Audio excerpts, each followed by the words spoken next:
E aí, pessoal do Radiologando, tudo bem com vocês? Estamos aqui para mais um vídeo no canal. E no vídeo de hoje eu vou te ensinar como não passar sufoco no estágio. Mas calma, antes de começar o vídeo, eu gostaria de pedir para você já deixar o like, que isso é muito importante. E se você é novo no canal e está chegando agora, já se inscreve e ativa todas as notificações para não perder nenhum vídeo.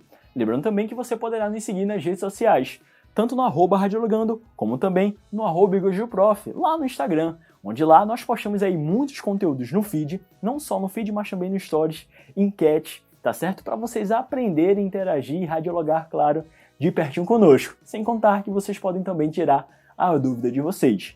E se vocês quiserem aí aprender ainda mais sobre radiologia e elevar o seu nível aí, principalmente se você está estudando para concurso público ou quer estudar para concurso público, temos aqui a turma do Seja Membro, que é a turma exclusiva do Radiologando, onde recebe aí conteúdos, de primeira, toda semana, de segunda a sexta. E que conteúdos são esses, professor?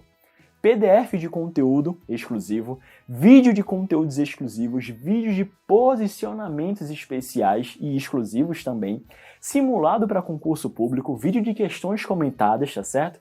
Tem também lives exclusivas e muito mais. Então, se vocês quiserem fazer parte do Seja Membro e receber esses conteúdos exclusivos, é só vocês clicarem no botão que está aqui ao lado do botão do inscreva-se e fazer parte e se juntar aí à turma do Radiologando, tá bom? Sem mais delongas, vamos aprender a como não passar sufoco no estágio? Vem comigo!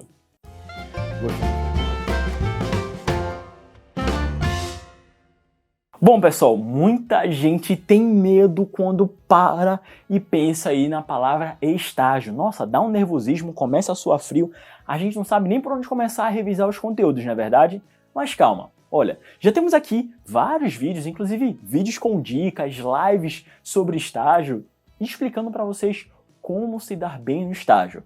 Só que ainda assim, existem muitas coisas no dia a dia do estagiário. E muitas vezes, uma das maiores dificuldades com o estagiário que a gente pode ter aí durante a nossa prática é na hora que vai levantar o paciente, na hora que a gente vai atender um paciente pediátrico, ou até mesmo quando a gente vai fazer um exame que a gente nunca fez antes, ou nem sequer a gente estudou antes.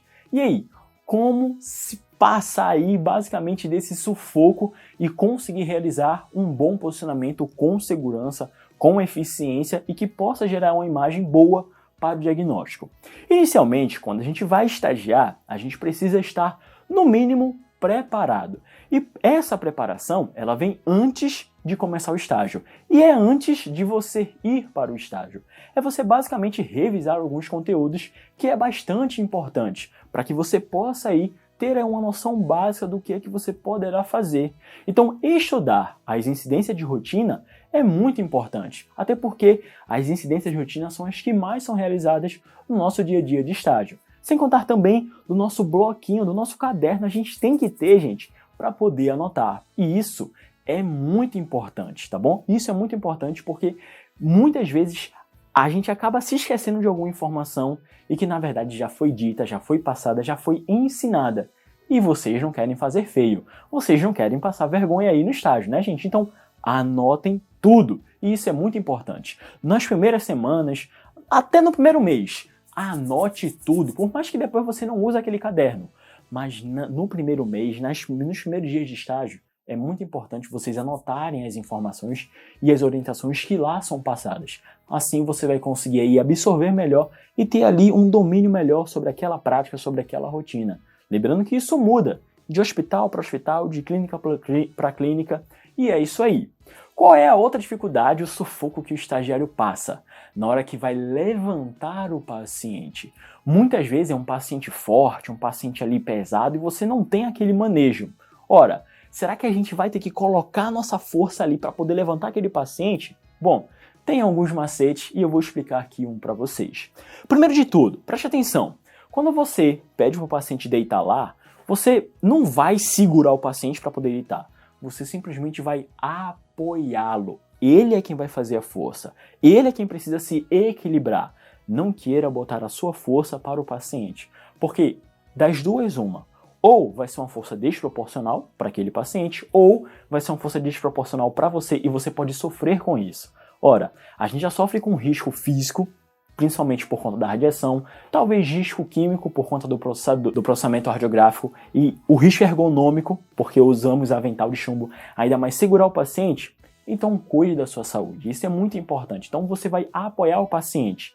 Na mesma forma que quando vocês forem levantar, na hora que vocês forem levantar o paciente, vocês não vão puxar o paciente, vocês vão apoiar. E ele é quem vai fazer a força de elevação. Ele é que vai ter o pulso para poder se levantar. Como se levanta da cama, como se levanta de um sofá, você vai estar ali para poder apoiá-lo. Ser ali algo de apoio e não totalmente de sustentação. Então você sempre vai botar o seu braço, aquele que você tem mais força, seja o direito ou seja o esquerdo, dependendo da posição também, você vai pedir para o paciente segurar e ele é quem vai fazer a força para se levantar.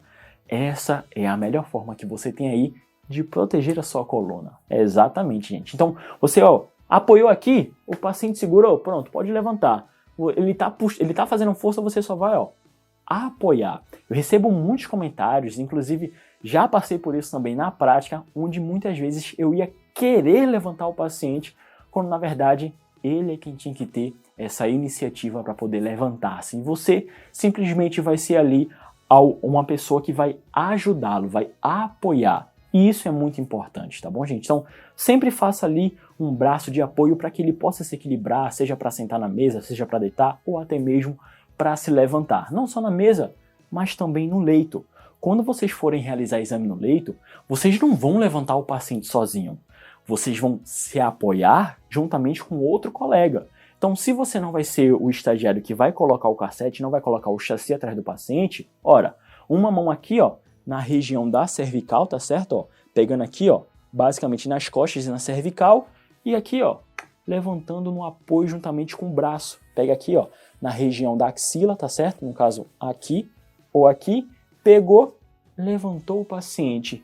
Você não vai fazer força nenhuma extravagante. Você vai sim fazer aquela força natural para poder levantar. É um contrapeso ali que você está puxando. Mas você não vai se esforçar tanto e até mesmo se machucar. Então você vai aqui, apoiar o paciente. Vai levantar, vai deitar, tudo na calma. E não precisa ser forte não, tá, gente? Porque quando eu estagiava, eu era bem magrinho. Então é muito importante quando a gente vai realizar o exame, tá certo? Principalmente nesses pacientes que necessitam de ajuda. Imagine se você atender 10, 15, 20, 30 pacientes no dia que tenha aquela mesma característica. Você, no final do dia, você vai ficar moído, parecendo que você descarregou um caminhão de cimento. Então é muito importante você ter esse cuidado, até mesmo para proteger a saúde de vocês, tá certo? Outro sufoco que o estagiário passa muito na hora que vai realizar exames com crianças. Me conta aqui, se você está assistindo o vídeo até aqui, quem de você aí está assistindo esse vídeo agora gosta de fazer exame em criança? Deixa aqui nos comentários aqui embaixo, eu quero saber. Eu gosto de realizar exame em criança, ou então, eu não gosto muito de realizar exame em criança. Comente aqui embaixo que eu quero saber, tá? É pro meu TCC. Comenta aqui embaixo que eu vou saber aí, tá bom? Muita gente tem basicamente dificuldade na hora que vai realizar exames em crianças. Gente, trabalhar com criança é muito bom. Primeiro, ele vai fazer o que você quer, só que ele vai chorar um pouquinho, ele vai resistir. Por quê?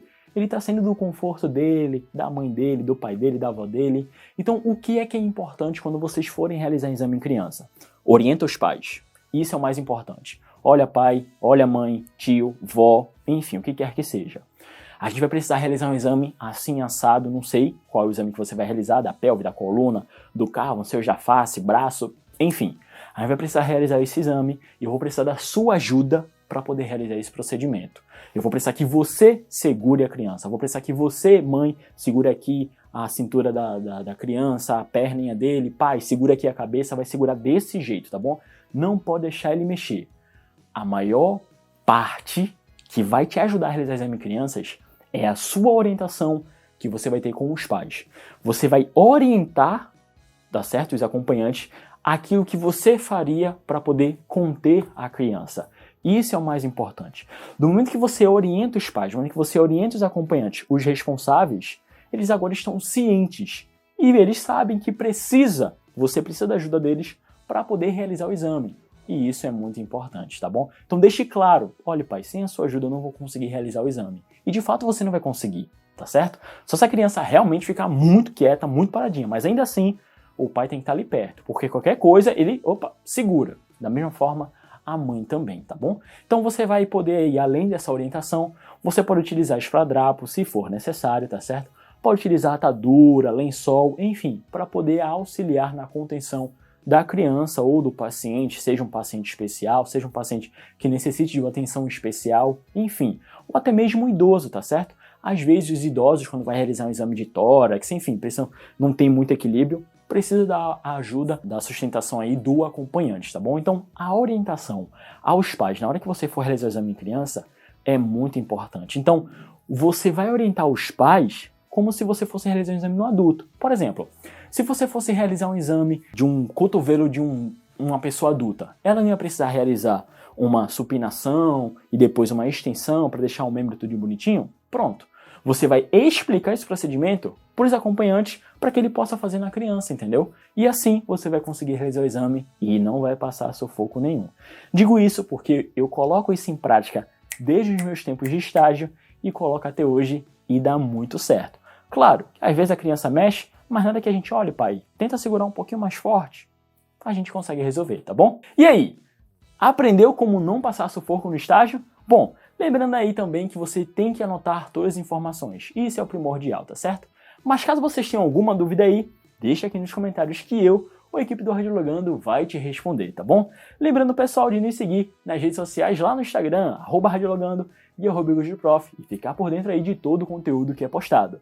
E lembrando que aqui também temos vídeos novos toda semana, toda terça e toda quinta, às 7 horas da noite. Eu espero que vocês possam aqui assistir. E toda vez que sair vídeo novo no canal, por favor, já deixa o like aí e deixa um comentário aí, porque é muito importante.